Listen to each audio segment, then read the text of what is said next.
You're listening to Stanford Medcast, Stanford CME's podcast where we bring you insights from the world's leading physicians and scientists.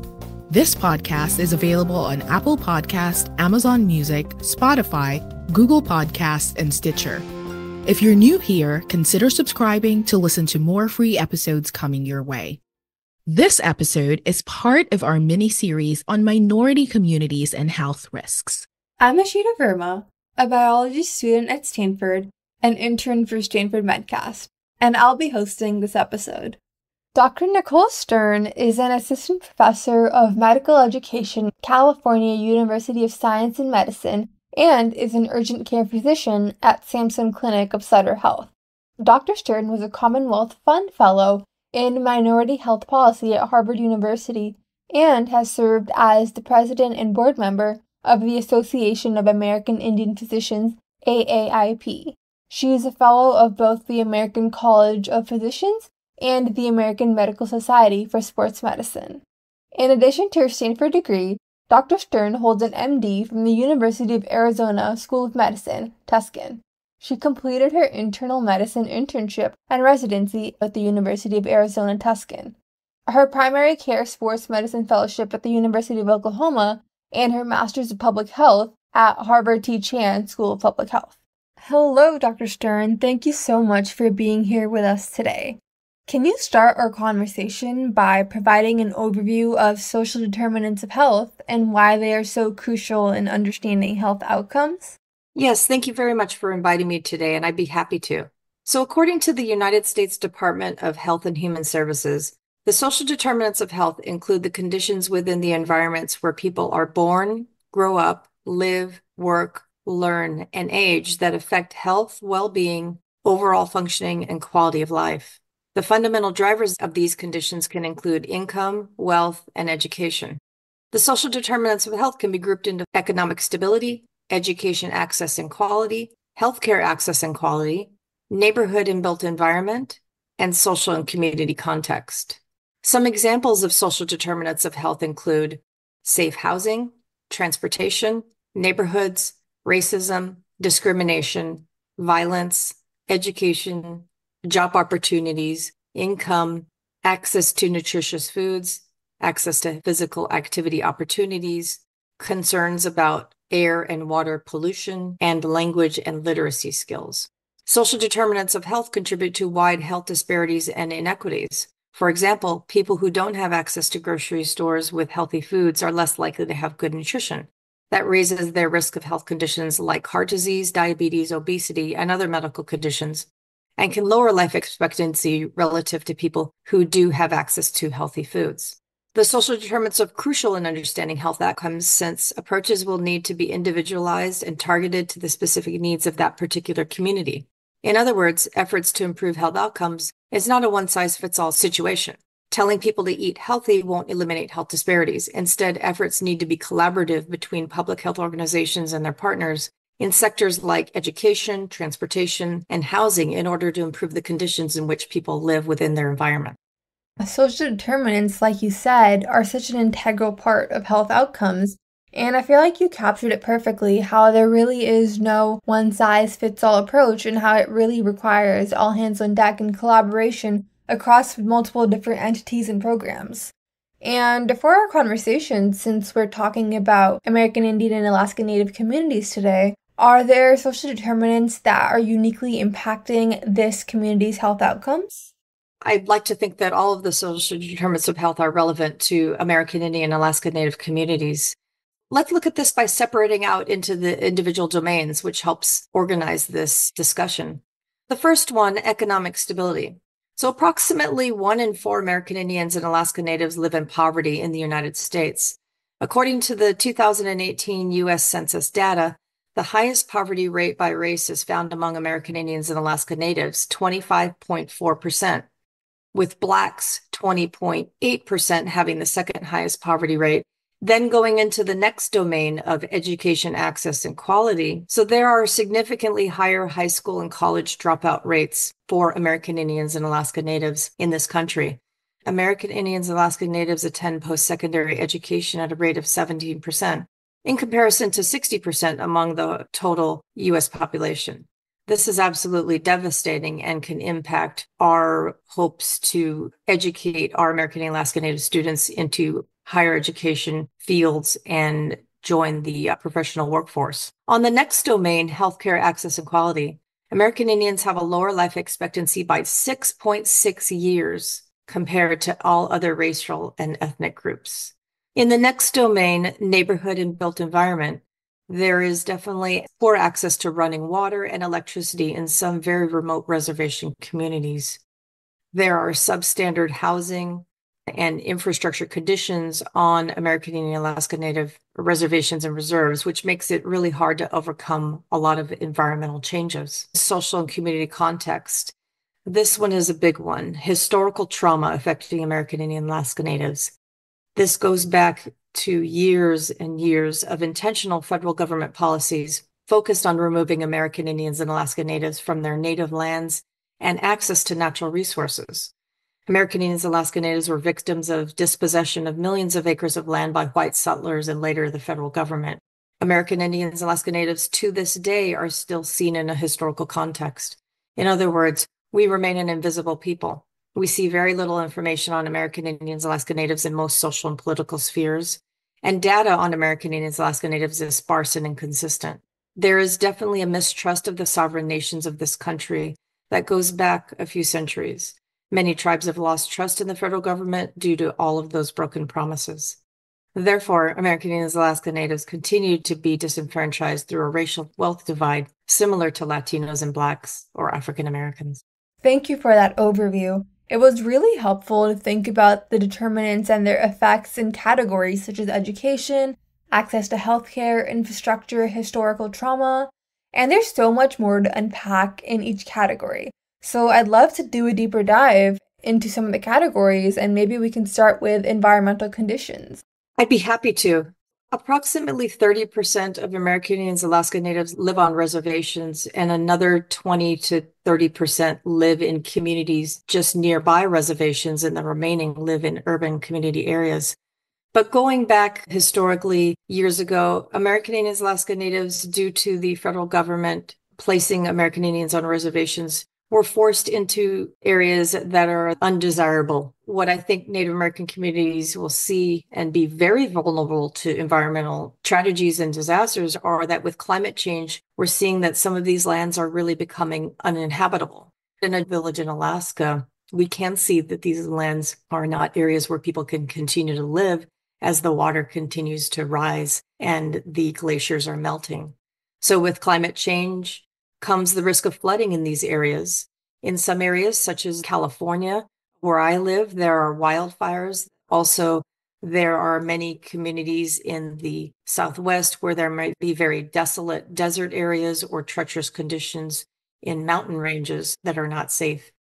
For example, following an environmental disaster, risks are numerous, including loss of homes. There's health consequences such as exposures to mold or other environmental pollutants, or even injury.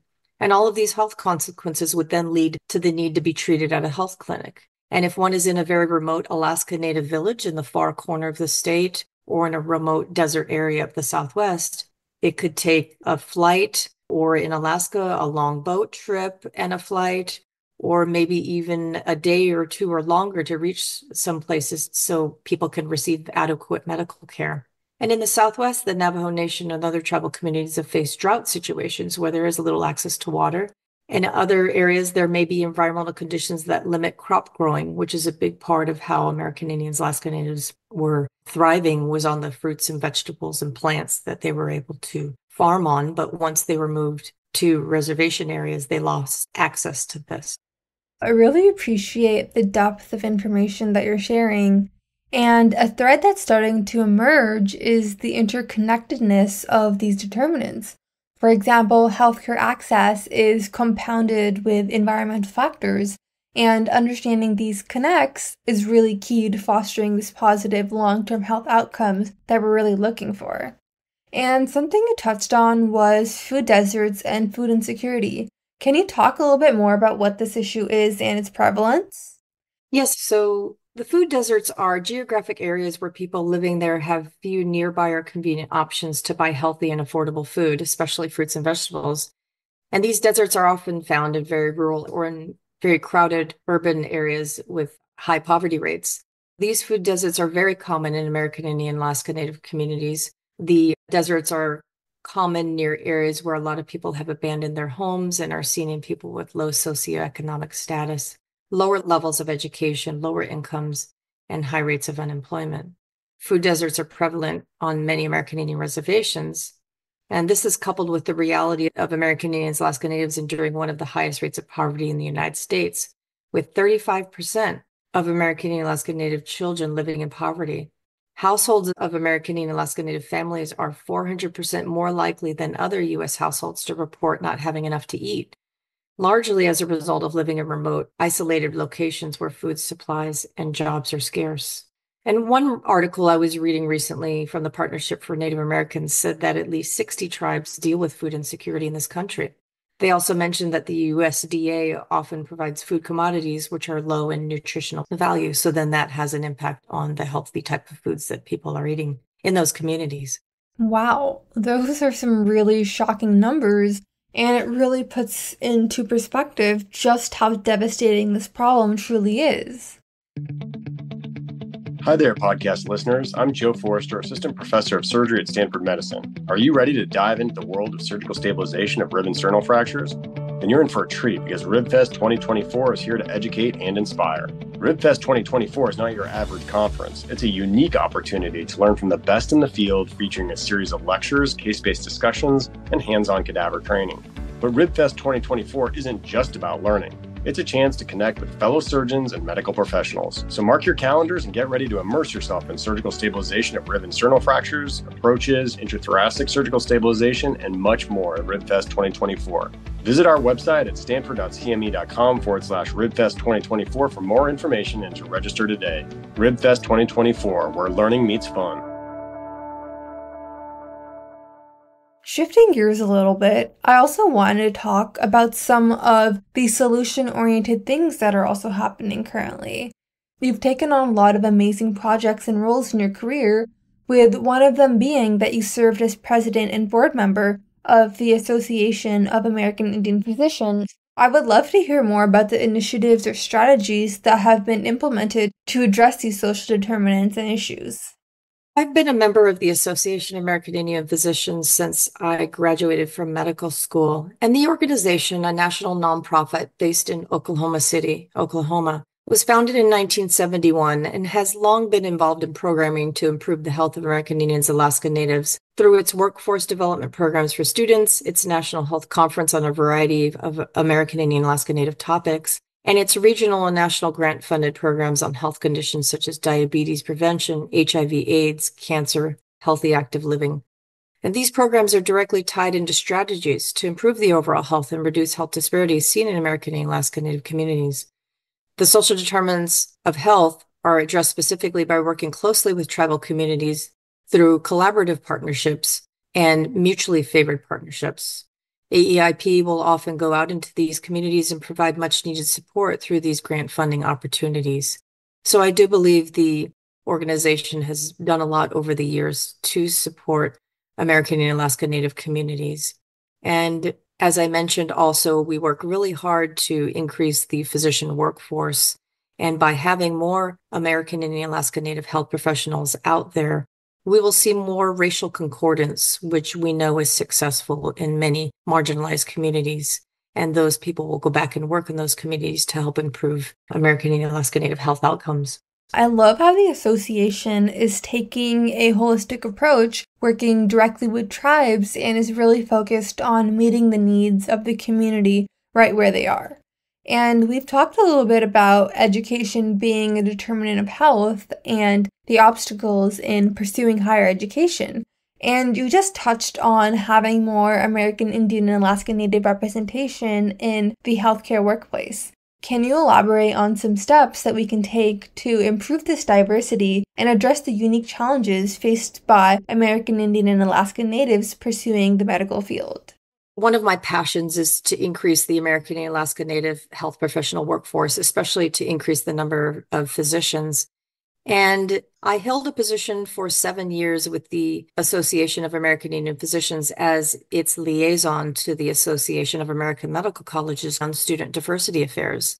And I engaged in committee meetings to make sure that our association, AAIP, had a voice regarding challenges American Indian and Alaska Native students face in medical school, but also looking at ways to increase the number of applicants, matriculants, and graduates of U.S. medical schools.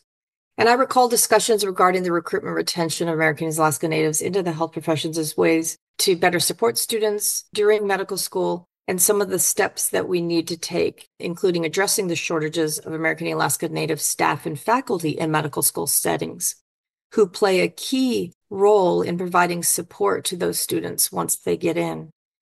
And the Association of American Medical Colleges has been very involved over the past several years in working to increase the presence of American and Alaska Native students in medical school classes and in medical school faculty. They have partnered with AEIP on presentations, and I was involved in a large publication online called Reshaping the Journey: American Indians and Alaska Natives in Medicine in October 2018. AAMC has also participated in our meetings with presentations, booths, speakers, and hosting sessions at their DC offices. And what we do know about challenges faced by American and Alaska Natives in medical school is that they face similar challenges as other marginalized groups.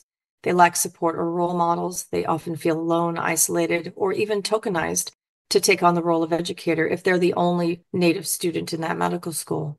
But also realize, as we discussed in the report, there are important family and cultural connections that can often interfere with or help be supportive to the students during their education, but it can make it challenging to get through exams if there are those community distractions.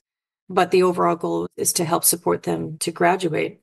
And overall, I would say the AAMC has been very supportive of the Association of American Indian Physicians, and we continue to work with them closely and provide information and education to the AAMC member institutions around the country so that we can increase the number of American and Alaska Natives who apply to U.S. medical schools. This multi-target approach is so important, and it's amazing to see this intentional work trying to understand barriers and work with other organizations to change them. Hearing a focus on undergraduate support, and I know research and data also emphasizes the impact that early intervention can have in educational attainment. I'd love to hear your thoughts on this and if there have been youth-targeted initiatives that have had great pipelines of retention.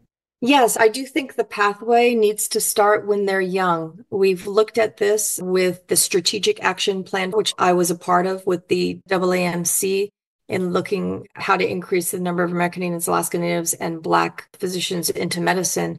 And we do see that the most impactful time appears to be middle school.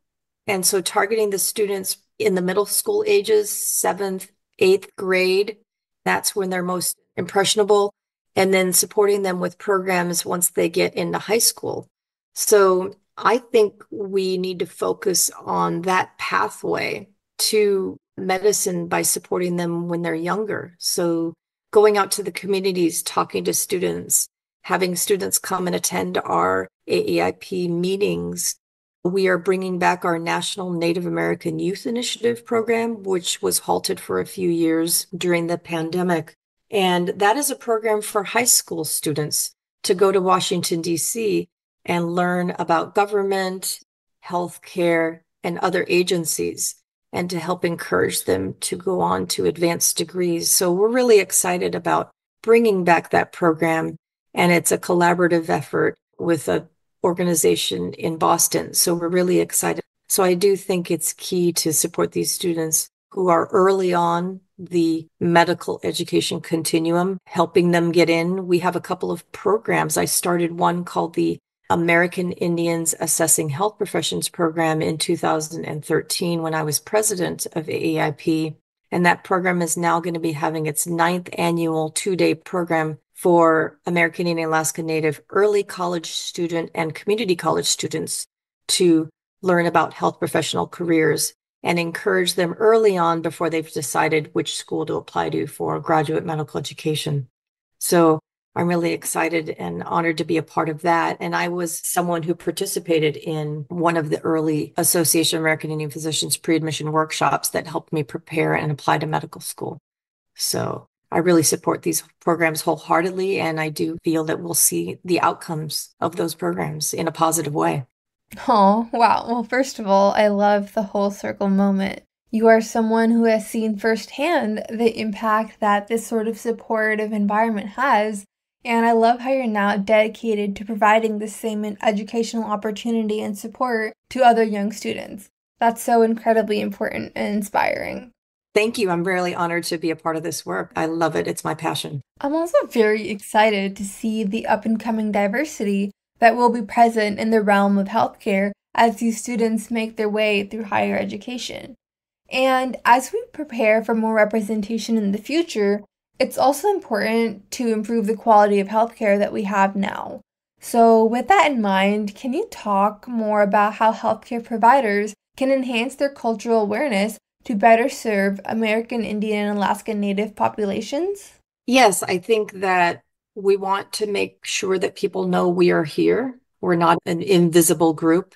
We are not a racial group. We are sovereign nations. There are 574 federally recognized tribes, over 60 state recognized tribes, and many tribes seeking government recognition in the United States. So I think it's first understanding the diversity that's very rich in this country, and also understanding the unique governmental political status of American and Alaska Native tribes who are sovereign nations and who consider themselves citizens of that tribe.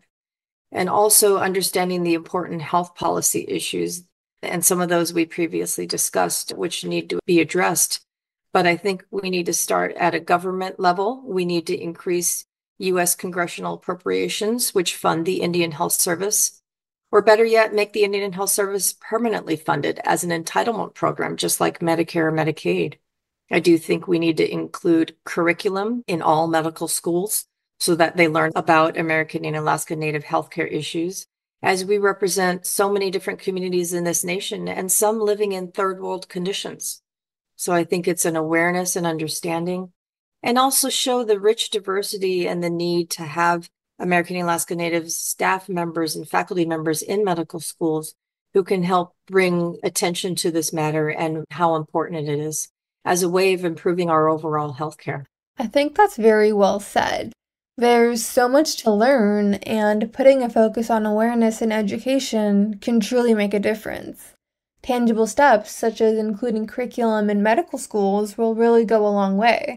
And as we wrap up our conversation, looking ahead, what do you see are the most critical steps in creating a healthcare system that not only recognizes but actively works to alleviate the social determinants impacting American Indian and Alaska Natives' health?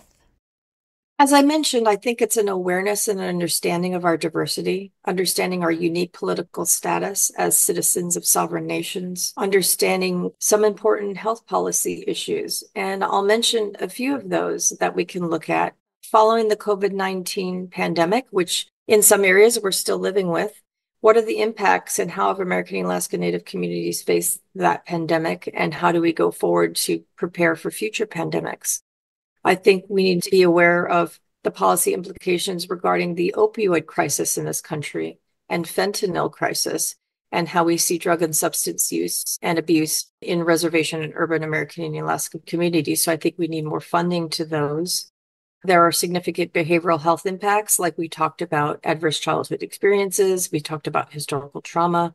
We talked about entitlement programs like Medicare and Medicaid. Currently, a lot of American Indians, Alaska Natives don't have a lot of trust in the federal government and will not seek any type of care. So I think if we can make the Indian Health Service more of an entitlement program and then provide the medical insurance that they need to get the care that is so essential. And also the Missing, Murdered, and Indigenous People and the Violence Against Women Act, and just understanding that violence is prevalent in American Indian Alaska Native communities. 4 out of 5 women are affected by violence. American Indian women face murder rates more than 10 times the national average, according to the U.S. Department of Justice. So thankfully, Presidents Obama and Biden have been very involved in making sure that legislation is passed and discussions are happening, and we're looking at the issue of violence. And then also we need ways to increase our health literacy for our American Indian Alaska Native community members so they understand their healthcare and what choices and opportunities they have. We talked about provider workforce recruitment. We talked about climate change and the importance of environmental health.